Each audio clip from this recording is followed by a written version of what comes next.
hop. Ça fait chier, ça s'arrête pas de tomber. Putain. Je vais devoir niquer la netteté en plus. C'est good. C'est bon? Réaction à chaud les amis. Nanatsu no Taizai, Seven Deadly Sins, chapitre 200 à 250. Que dire. Déjà, il faut se remonter la chaise. Voilà. Il faut se munir de son arme, de son trésor sacré. Et on peut commencer. Alors, Nanatsu no Taizai, j'avais laissé le truc mitigé. C'était bien.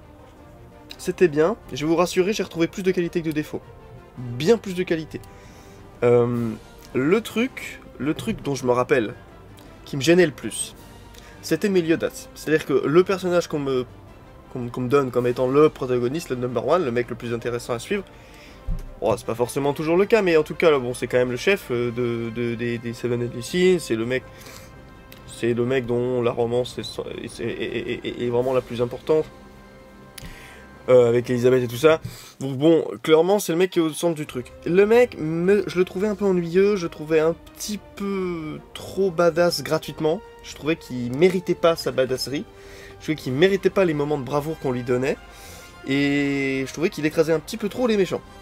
Mais, ça n'allait pas sans certaines surprises de ma part, puisque finalement les méchants qui l'écrasaient se sont retrouvés être plutôt des grosses victimes qu'autre chose.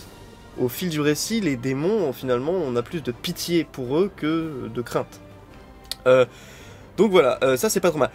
On arrive sur 200-250. Alors moi je vais faire en 3 parties, 200-250, je ferai une autre action 250-300, et je ferai une autre réaction globale sur les 50 derniers chapitres. Alors, évidemment, il me reste 100 chapitres, donc il y a encore matière à... L'histoire a encore matière à complètement exploser dans tous les sens, ça peut vraiment partir dans des endroits que je m'attends même pas. Mais pour l'instant, je peux déjà dire que j'apprécie pas mal la tournure des événements. Je vais enlever mon casque. Donc, que ça fait résonance en fait, c'est... Voilà. Je vais mettre mes lunettes parce que sinon j'ai un petit peu mal à la tête. Alors oui, donc la tournure des événements est plutôt chouette. Dans les très grandes lignes, j'apprécie ce changement total de roster parmi les démons. J'apprécie qu'en fait les démons, qu'on a commencé un peu à apprécier tous, moi mes préférés c'était le couple Derrieri-Manspiet, mais je pense qu'il y en a plein qui kiffent Dolor ou Gloxinia, et ils sont très, très bien aussi. Donc je suis content de les voir évoluer. On sait pas trop pour Manspiet et Derrieri, mais à mon avis, ces deux-là, ils en ont un petit peu ras-le-bol de se faire trahir tout le temps, d'être un peu les punching balls. Ils sont costauds aussi les deux, hein. Ils sont quand même toujours au front, les deux. Je les trouve très cool, moi. Je les trouve très sympathiques. Faut que je pense un peu à tout ce que j'ai pu lire. Ok. Enfin, Elisabeth, elle a un rôle. Elle prend les devants. Je sais pas, elle est utile, quoi. C'est pas juste le fait qu'elle ait des pouvoirs et qu'on... Non, elle est utile pour l'histoire. Et enfin, sa malédiction, elle est claire, elle est bien pensée, quoi. Le fait que... Ça explique pourquoi Meliodas, il la kiffe, et qu'en même temps, il reste très, très... très léger sur leurs échanges. Enfin, c'est jamais très profond, parce qu'il peut pas, en fait. Il peut pas tout lui révéler. C'est ça qu'on comprend. Je trouve ça bien ficelé, ça c'est vachement bien. Il peut pas lui dire, hey, t'es Elise ou t'es machine, parce que elle crève dans 3 jours. Sinon, le moment où elle le sait, bim. Mais c'est bien, c'est très bien. Zeldris en mode petit prince des Saiyans, que c'est mon bébé. J'aime beaucoup, je le trouve très sympathique. Je le trouve une sale tronche, mais cool. En fait, je trouve qu'il est badass, lui, alors qu'il a la même gueule que Meliodas. Est-ce que c'est juste une question de coupe de cheveux? Je crois pas. Je crois que Zeldris exprime plus d'émotions. Hein, et c'est ça qui est bien. Il avait été plus affecté par... quand Estaros a été crevé, par exemple. Déjà, ça c'était bien, on l'avait vu. Ouais, non, frérot, qu'est-ce que tu deviens? Même si j'ai l'impression que là, on est un petit peu en train de se diriger vers une espèce de battle royale entre les 3 frangins. Et évidemment, Estarossa qui est stylé. Le mec qui vient de revenir, là, dans les derniers chapitres que j'ai pu lire. Donc, ça fait plaisir de le retrouver. J'aime beaucoup les 2 personnages qui viennent d'arriver. Surtout Ah oui, alors lui, il est incroyable. Le papy, là. Non, ça c'est par contre, il y a juste un truc qui me gêne. C'est le fait qu'on apprend que maintenant qu'il y avait des types qui ont des mentors en fait, les maîtres de Zeldris et Meliodas respectivement. Comment ça se fait qu'on n'en avait pas entendu parler auparavant? D'autant que ça fait longtemps quand même qu'on parle des démons et tout ça. Je veux dire, on a passé des tonnes de chapitres sur Frodrine. Frodrine, je l'aime beaucoup Frodrine, hein, très touchant. Mais comment ça se fait qu'on parle pas de ces deux mecs-là depuis le début? Ils ont l'air puissants, ils ont l'air importants dans la hiérarchie de l'enfer. Donc ça paraît bizarre qu'ils arrivent que maintenant. Dites-moi si je me trompe, hein, mais il me semble qu'on n'en a jamais entendu parler. Donc voilà, ces mecs-là sont cool. Les noms c'est Cusack et Chandler. Chandler, ça me fait rigoler. Cusack aussi, mais pour d'autres raisons. Mais Chandler, bah, ça me fait penser à Friends. Hein, donc voilà. Chandler, très cool. Alors, il fait penser à un nain du chaos. Là, on dirait un putain de boule centaure. Pour ceux qui connaissent, à la fin. Là, enfin, pas vraiment boule centaure, mais un plus une sorte de mélange de Lamassu et de sorcier prophète nain du chaos dans Warhammer. Il a vraiment une bonne tronche dégueulasse quand il redevient brun, et puis même avec ses dents il fait un peu peur.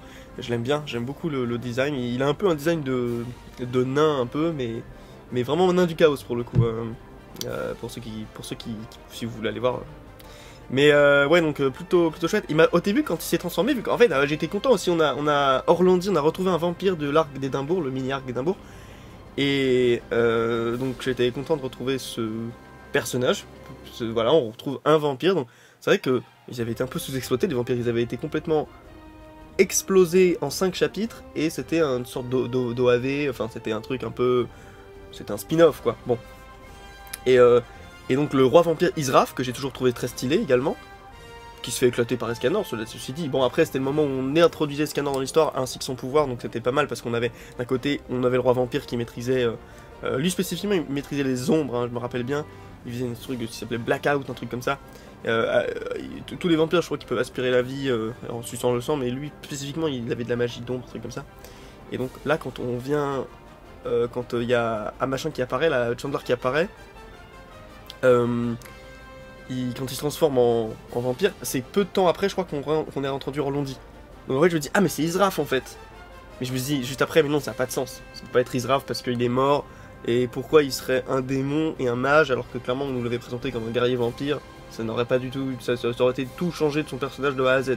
C'est juste qu'il ressemble un peu, donc moi je l'aime bien. Je pense que Israf ne reviendra jamais dans l'histoire, hein. Il a été une victime d'Escanor. Et Starossa pour le coup, lui, je me pose la question, a-t-il un maître? A-t-il eu un maître? Bon.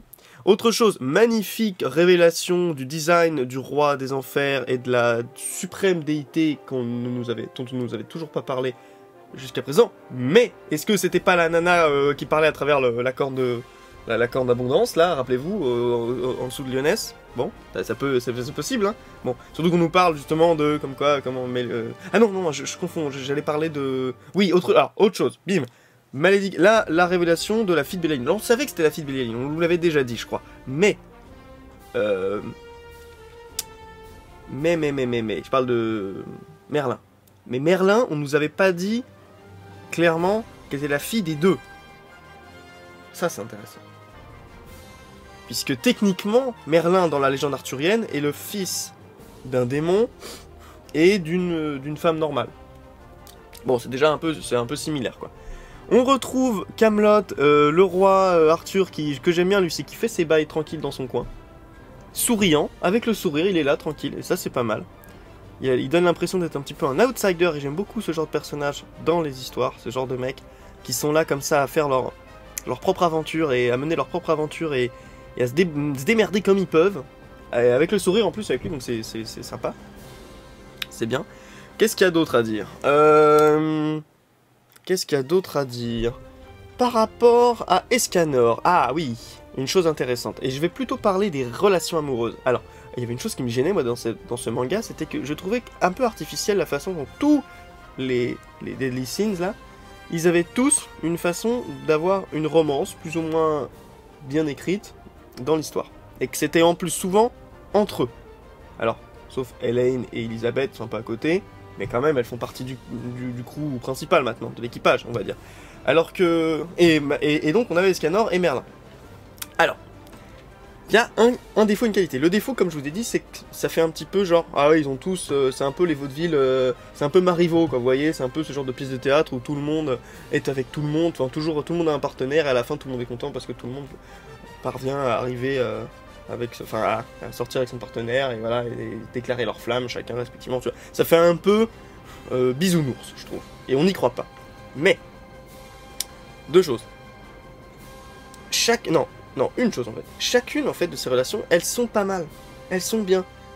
Honnêtement, même si Méliodas me casse les couilles, je trouve marrant la façon dont il malmène Elisabeth, qui cache en même temps une grande...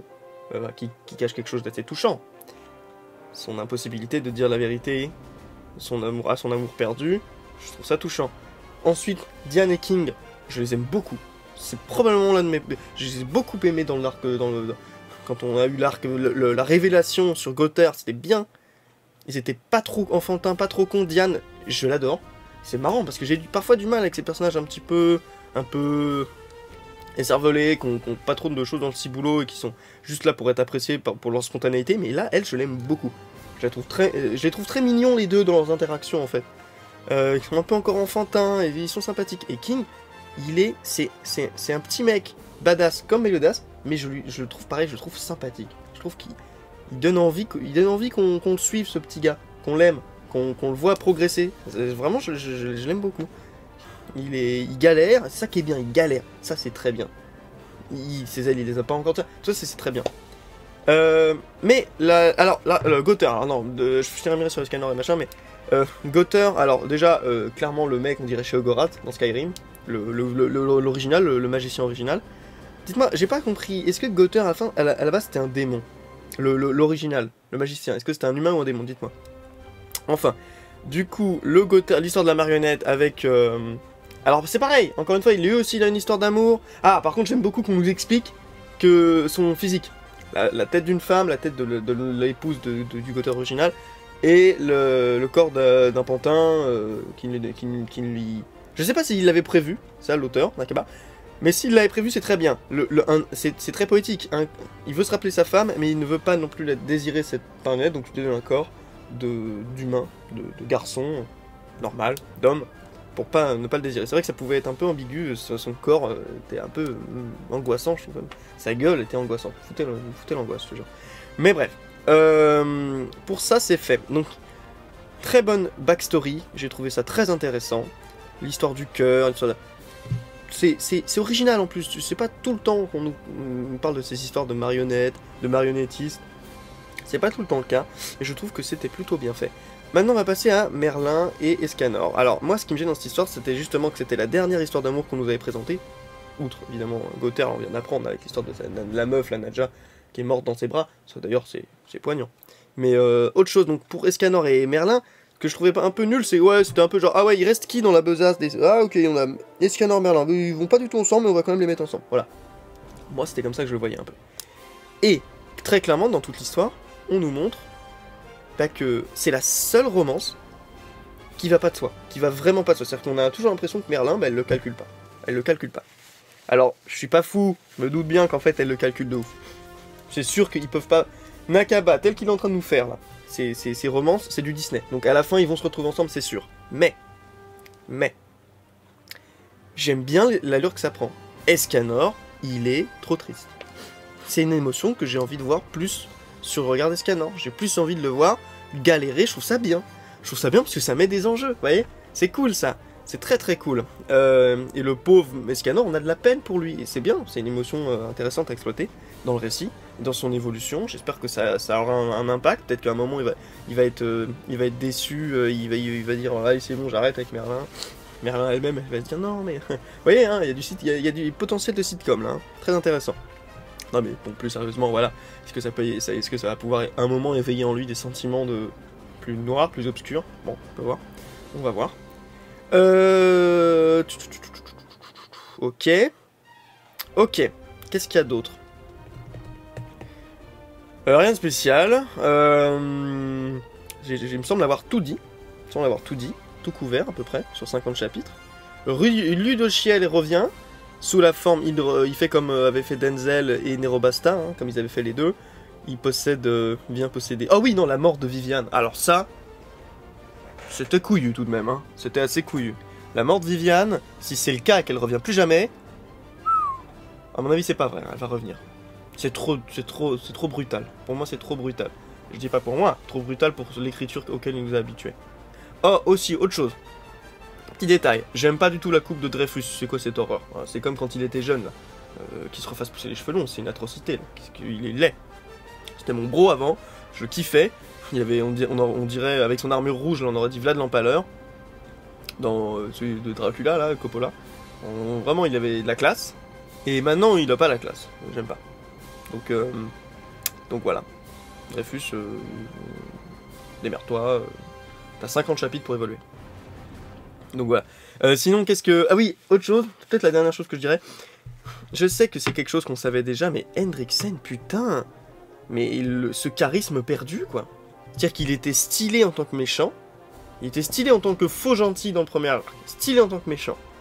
Il est revenu, je me dis, ok. Il peut revenir en tant que démon, méchant un peu subsidiaire, un peu genre ce genre de méchant qui revient un peu, mais pas vraiment en tant que méchant qui aide un peu les gentils. Vous voyez, c'est le genre de truc, genre le méchant qui va contrer un peu le méchant. L'autre méchant. Vous voyez ce genre de truc? Ce mélange de méchants intéressant. Mais là, c'est juste un gars. C'est juste un gentil. Vraiment gentil en plus, enfin. Il a perdu tout ce qui faisait de lui. Alors oui, ok, il était possédé, je sais pas quoi. Bien sûr, ok. Ok. Mais ça fait chier quand même. Ça fait chier. Voilà. C'est à peu près tout ce que j'ai à dire. Le manga, je suis investi. Je me sens vraiment investi dans les combats qui y sont menés. J'ai vraiment envie de les voir, voilà. Les nouveaux enjeux sont bien, Elisabeth, faut pas qu'elle crève, mais l'autre, faut pas qu'il devienne le roi des démons. Les trois frères, ils vont se taper dessus. On a les 2 maîtres qui arrivent et ils vont faire le bordel, à mon avis. Y a Scanor, tout ça, les romans dont je vous ai parlé. Tout ça, c'est chouette, ça m'investit, ça m'attrape. Et ça me tient en haleine, donc j'ai envie de voir la suite. Voilà, les amis, on se retrouve dans très longtemps pour la review des 50 autres chapitres, et enfin des 100 derniers chapitres, enfin, vous avez compris l'idée. Maintenant, salut à compagnie.